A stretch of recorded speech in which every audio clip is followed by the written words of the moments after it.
রাসেল নামে এক ভাই প্রশ্ন করেছেন, শহীদ কারা? ইদানিং অনেকের মৃত্যুর পর তাদেরকে শহীদ বলে আখ্যা দেওয়া হয়, ব্যাপারটি কতটুকু সঠিক বলবেন কি?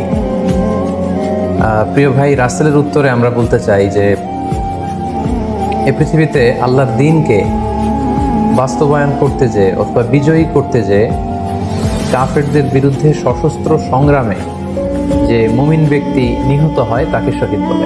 আমি আবারও বলছি, আল্লাহর জমিনে আল্লাহর দ্বীনকে বিজয়ী করতে যে কাফেরদের বিরুদ্ধে সশস্ত্র সংগ্রামে যে মুমিন ব্যক্তি নিহত হয় তাকে শহীদ বলা হয়। সহিহ বুখারীর বর্ণনা এসেছে যে সাহাবারা আল্লাহ রাসূল সাল্লাল্লাহু আলাইহি সাল্লামকে জিজ্ঞেস করেছিলেন যে, হে আল্লাহর রাসূল, কারা আল্লাহর রাস্তায় জিহাদ করছে এটা আমরা কিভাবে বুঝবো? তার উত্তরে আল্লাহর হাবিব সাল্লাল্লাহু আলাইহি ওয়াসাল্লাম বলেছিলেন, মান কাতালা লিতাকুনা কালিমাতুল্লাহি হিয়াল উলিয়া ফাহুয়া ফি সাবিলিল্লাহ।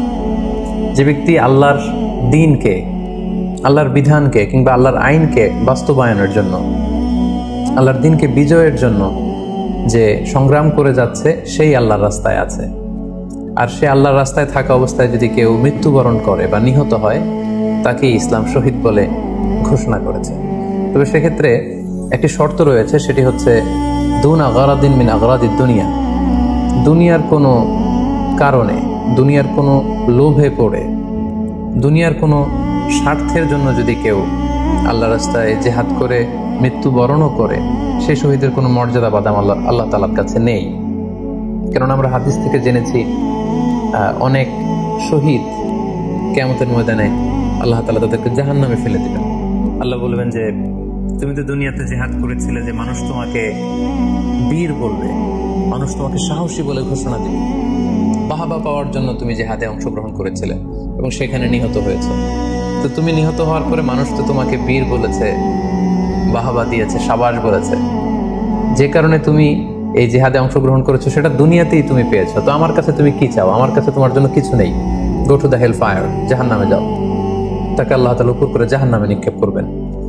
তো এজন্য শর্ত হচ্ছে যে দুনিয়ার কোনো স্বার্থে নয়, শুধুমাত্র কেবলমাত্র আল্লাহর দ্বীনকে আল্লাহর জমিনে বিজয়ী করার জন্য যদি কেউ সশস্ত্র সংগ্রামে নিহত হয় তাদেরকে শহীদ বলা হয়। এখন প্রশ্ন হচ্ছে, যারা কাফেরদের বিরুদ্ধে জেহাদ করতে যে যুদ্ধে নিহত হলো তারা শহীদ, তারা ছাড়া কি আর কেউ শহীদ হতে পারবে না? এ প্রসঙ্গে আমরা বলবো যে বেসিকলি ইসলামী শরিয়াতে শহীদ দুই ধরনের। ইবনু হাজার আল আসকালানি উনিও শাহাদাতের প্রকারভেদ করতে যেয়ে বলেছেন যে শহীদ দুই প্রকার। একটা হচ্ছে শাহিদুদ দুনিয়া ওয়াল আখিরা, যেটা আমরা বলেছি যারা আল্লাহর রাস্তায় নিহত হয়েছে তারা। আরেকটা হচ্ছে শাহিদুল আখিরা, যারা দুনিয়াতে আল্লাহর রাস্তায় নিহত হয়নি কিন্তু পরকালে তারা শাহাদাতের মর্যাদা লাভে ধন্য হবে। প্রথম প্রকার হচ্ছে শাহিদুদ দুনিয়া ওয়াল আখিরা, যেটাকে আমরা বলি শাহাদাতে হাকিকি, মানে প্রকৃত শহীদ। এরাই হচ্ছে মূলত শহীদ। এদেরকে আল্লাহ তাআলা মৃত বলতে নিষেধ করেছেন। আল্লাহ তাআলা বলেছেন, ওয়ালা তাকুলু লিমান ইউকতালু ফি সাবিলিল্লাহি আমওয়াত বাল আহইয়া ওয়ালাকিন লা তাশউরুন। যারা আল্লাহর রাস্তায় জীবন দিয়ে নিহত হয়েছে তাদেরকে তোমরা মৃত বলো না, বরং তারা জীবিত। অন্য এক আয়াতে এসেছে, বাল আহইয়াউন ইনদা রাব্বিহিম ইউরযাকুন, তারা জীবিত এবং আল্লাহর কাছে তারা রিজিক প্রাপ্ত। তাদের মর্যাদা আল্লাহ তাআলার কাছে এত বেশি যে তাদেরকে নিহত হওয়ার পরে কোনো জানাজার আগে গোসল দিতে হয় না। তাদের রক্তাক্ত দেহটাকেই সরাসরি জানাজার পরে দাফন করে দিতে হয়, কেননা সেই ঝরঝরে রক্ত নিয়ে তারা সেদিন কিয়ামতের দিবসে আল্লাহ তাআলার দরবারে তারা হাজির হয়ে যাবে। এবং আমরা যদি কোরআনের দিকে তাকাই, কোরআন আমাদেরকে জানিয়েছে, আনা আমাল্লাহু আলাইহিম মিনান নাবিয়িন ওয়াস সিদ্দিকিন ওয়াশ শুহাদাই ওয়াস সালিহিন, মানে সবচেয়ে শ্রেষ্ঠ তাবাকা বা দারাজা হচ্ছে নবীদের দারাজা, নবীদের পরে হচ্ছে সিদ্দিকিনদের দারাজা, এবং সিদ্দিকিনদের পরেই যাদের মর্যাদা আল্লাহ তাআলার কাছে সবচাইতে বেশি তারা হচ্ছে শুহাদা। এজন্য প্রতিটি মুমিনের জীবনের আকাঙ্ক্ষা বা তামান্না থাকা উচিত তারা যেন শাহাদাতের মৃত্যু আল্লাহ তাআলার কাছে কামনা করে। এবং আমরা যদি সাহাবাদের জীবনের দিকে তাকাই তাহলে দেখবো ওনারা সবসময় আল্লাহ তাআলার কাছে শাহাদাতের মৃত্যু কামনা করতেন। সাইয়েদনা ওমর ফারুক রাদিয়াল্লাহু তাআলা আনহু আল্লাহ তাআলার কাছে সবসময় শাহাদাতের মৃত্যু চাইতেন। সহিহ বুখারীর বর্ণনায় এসেছে, ওমর ফারুক রাদিয়াল্লাহু তাআলা আনহু দোয়া করতেন আর বলতেন, আল্লাহুম্মা রযুকনি শাহাদাতান ফি সাবিলিক ওয়াজআল মাউতি ফি বালাদি রাসূলিক। এবং আপনার প্রিয় হাবিবের শহর মদিনা শহরে আমার মৃত্যু আপনি নসিব করুন।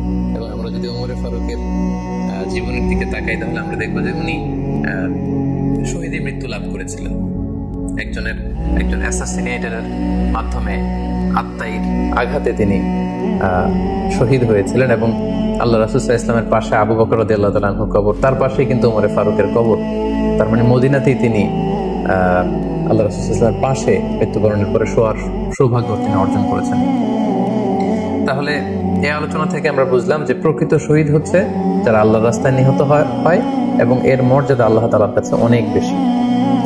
কিন্তু এই শাহাদাতে হাকিকি বা প্রকৃত শহীদ ছাড়াও আরো অনেক মৃত ব্যক্তিকে আল্লাহ রাসূল সাল্লাল্লাহু আলাইহি ওয়াসাল্লাম শহীদী মৃত্যুর সুসংবাদ দিয়েছেন। তারা জিহাদে অংশগ্রহণ করেনি, তারা কাফিরদের আঘাতে নিহত হয়নি, তারা প্রকৃত শহীদ নয়, কিন্তু কিয়ামতের দিন তারা শাহাদাতের মর্যাদা লাভ করবে। তারা কারা? এ ব্যাপারে আমরা সহিহ মুসলিমের একটি হাদিস এখানে উল্লেখ করতে চাই, যেখানে আল্লাহ রাসূল সাল্লাল্লাহু আলাইহি ওয়াসাল্লাম সাহাবাদেরকে জিজ্ঞেস করেছেন, মা তা'উদ্দুনা শাহিদা ফীকুম, ওহে সাহাবারা তোমরা কাদেরকে শহীদ বলে মনে করো? সাহাবারা বললেন যারা আল্লাহর রাস্তায় নিহত হয় তারা শহীদ। তখন আল্লাহ রাসূল সাল্লাল্লাহু আলাইহি ওয়াসাল্লাম বললেন, ইন্না শুহাদা উম্মতি ইদান লাকালিল, এরকম হলে তো আমার উম্মতের মধ্যে শহীদদের সংখ্যা একেবারে কম।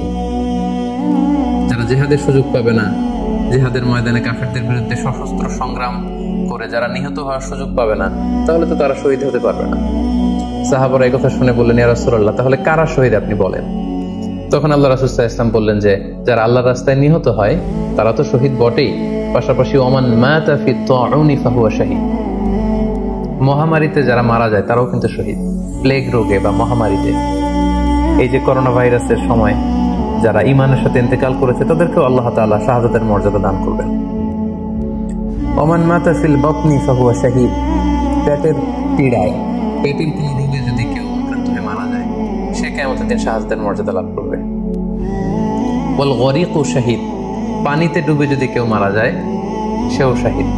এভাবে অন্যান্য আরো অনেক হাদিসে, কোনো হাদিসে 5 জন, কোনো হাদিসে 7 জন, কোনো হাদিসে আরো বেশি, এভাবে আরো অনেক ব্যক্তিকে আল্লাহ রাসূল সাল্লাল্লাহু আলাইহি ওয়াসাল্লাম শাহাদাতের মর্যাদা লাভে তারা কিয়ামতের দিন ধন্য হবে এই মর্মে তিনি আমাদেরকে জানিয়েছেন। সুনানে নাসাইর একটি বর্ণনা থেকে আমরা জানতে পারি আল্লাহ হাবিব সাল্লাল্লাহু আলাইহি ওয়াসাল্লাম বলেছেন, মান কুতিলা দুনা মাজলামাতিহি ফাহুয়া শাহীদ, অন্যায়ভাবে যদি কাউকে হত্যা করা হয়, হি ইজ ডিফেন্ডিং ইনজাস্টিস, অন্যায় প্রতিরোধে সে মারা গিয়েছে, এরকম মৃত্যুকেও তিনি শাহাদাতের মৃত্যু বলে ঘোষণা করেছেন। সুনানে তিরমিজির আরেকটি বর্ণনায় আল্লাহ রাসূল সাল্লাল্লাহু আলাইহি ওয়াসাল্লাম আরো কিছু ব্যক্তিকে শহীদ বলে ঘোষণা করেছেন। যেমন তিনি বলেছেন, মান কুতিলা দুনা দীনিহি ফাহুয়া শাহীদ, কেউ তার দ্বীনকে হেফাজত করতে যেয়ে যদি মৃত্যুবরণ করে সে শহীদ। ওমান কুতিলা দুনা দামিহি ফাহুয়া শাহীদ, নিজের রক্ত বাঁচাতে যেয়ে যদি কেউ মৃত্যুবরণ করে শহীদ।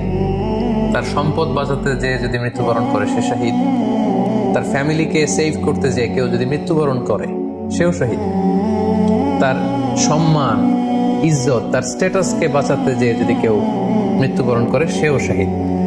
আরেক বর্ণনায় আমরা জানতে পারছি আল্লাহ রাসূল সাল্লাল্লাহু আলাইহি ওয়াসাল্লাম বলেছেন, ওয়াসাহিবুল হাদমি ফাহুয়া শাহীদ, অর্থাৎ ধ্বংসস্তূপের নিচে চাপা পড়ে যদি কেউ মারা যায় বা কোনো দেয়ালের নিচে চাপা পড়ে যদি কেউ মারা যায় সে শহীদ।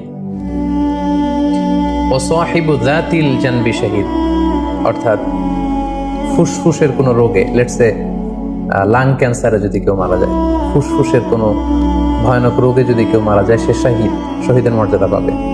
আল হারিকু শাহীদ, আগুনে পড়ে যদি কেউ মারা যায় সেও শহীদ। ওয়াল মারআতু তামুতু বিজুমঈন শাহীদ, বাচ্চা পেটে ধারণ করেছে, অর্থাৎ গর্ভবতী মা যদি এই প্রেগন্যান্সির কারণে কিংবা বেবি ডেলিভারি করতে যেয়ে যদি মারা যায় সেও কিন্তু শহীদদের কাতারে দাঁড়াবে। এভাবে আমরা বিভিন্ন হাদিসের আলোকে এবং আল্লাহ রাসূল সাল্লাল্লাহু আলাইহি ওয়াসাল্লামের সুসংবাদ বাণীর আলোকে আমরা বুঝতে পারি যে আল্লাহর রাস্তায় যারা জিহাদ করে আল্লাহর দ্বীনকে বিজয়ী করতে যে মৃত্যুবরণ করেছে তারা হচ্ছে প্রকৃত শহীদ। তাদের মর্যাদা আল্লাহ তাআলার দরবারে অনেক অনেক বেশি। কিন্তু এই শহীদ ছাড়াও আরো অনেক ধরনের মৃত্যুকে আল্লাহর হাবিব সাল্লাল্লাহু আলাইহি ওয়াসাল্লাম শাহাদাতের মৃত্যুর সাথে ঘোষণা করেছেন। সো যারা জিহাদে মারা গেল তারাই শহীদ, বাকিদেরকে শহীদ বলা যাবে না, এই কথাটি ঠিক নয়।